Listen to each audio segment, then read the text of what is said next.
wabarakatuh. Perkenalkan, saya Muhammad Arifin Rizik, NIM 612012324241, kelas RA 11 Manajemen. Saya di sini akan mempresentasikan tentang perkembangan teknologi. Langsung saja ke materi. Yang pertama itu pendahuluan. Perkembangan teknologi mempengaruhi sistem kerja organisasi. Sumber daya manusia menjadi aset utama perusahaan. Manajemen sumber daya harus beradaptasi dengan cara digital. Latar belakangnya itu persaingan bisnis semakin ketat, perusahaan dituntut efisien dan inovatif. Teknologi membantu perusahaan SDM secara optimal. Pengertian manajemen sumber daya manusia itu adalah proses perencanaan, pengorganisasian, pengarahan, dan pengawasan tenaga kerja. Selanjutnya ada tujuan manajemen sumber daya manusia. Yang pertama itu meningkatkan kinerja karyawan. Yang kedua mencapai tujuan organisasi. Yang ketiga menciptakan hubungan kerja yang harmonis. Selanjutnya ada manajemen sumber daya manusia di era digital.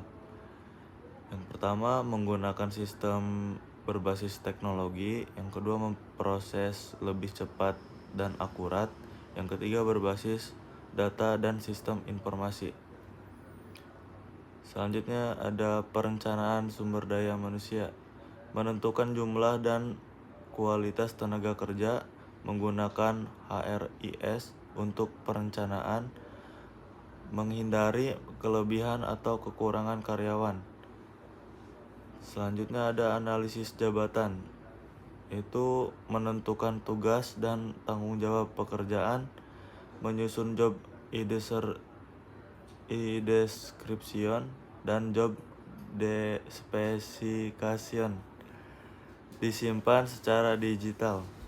Selanjutnya ada rekrutmen karyawan.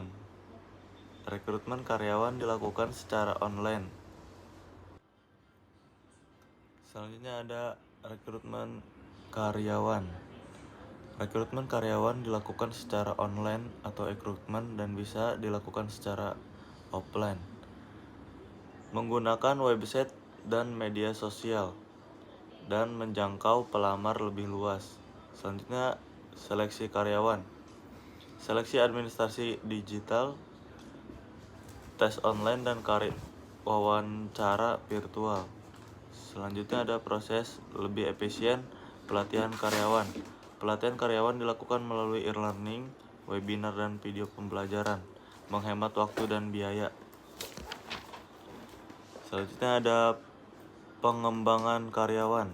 Satu, peningkatan keterampilan dan kompetisi. Kedua, program pengembangan karir. Ketiga, menggunakan e-learning, manajemen sistem. Selanjutnya ada penilaian kerja menggunakan sistem KPI digital, penilaian objektif dan transparan. Yang kedua, hasil tersimpan dalam sistem. Selanjutnya ada manfaat penilaian digital, mengurangi subjektivitas, meningkatkan motivasi kerja, dan menjadi dasar pengambilan keputusan. Kompensasi yaitu sistem penggajian digital atau payroll, terintegrasi dengan absensi dan kinerja. Selanjutnya ada reward dan punishment. Satu, pemberian bonus berbasis kinerja. Kedua, sanksi dicatat dalam sistem. Yang ketiga, meningkatkan disiplin karyawan. Selanjutnya ada manfaat manajemen sumber daya manusia digital, efisiensi waktu dan biaya. Terus para data tersimpan rapi dan aman. Yang ketiga, mendukung pengambilan keputusan. Selanjutnya ada tantangan MSDM digital. 1. Adaptasi teknologi. 2. Kesiapan SDM. 3. Keamanan data. Selanjutnya ada kesimpulan. Kesimpulannya itu manajemen sumber daya manusia berbasis teknologi sangat penting dan membantu perusahaan bersaing dan meningkatkan kinerja organisasi dengan secara efisien dan akurat. Mungkin hanya itu saja yang dapat saya presentasikan, kurang lebihnya mohon maaf. Terima kasih atas waktunya. Wassalamualaikum warahmatullahi wabarakatuh.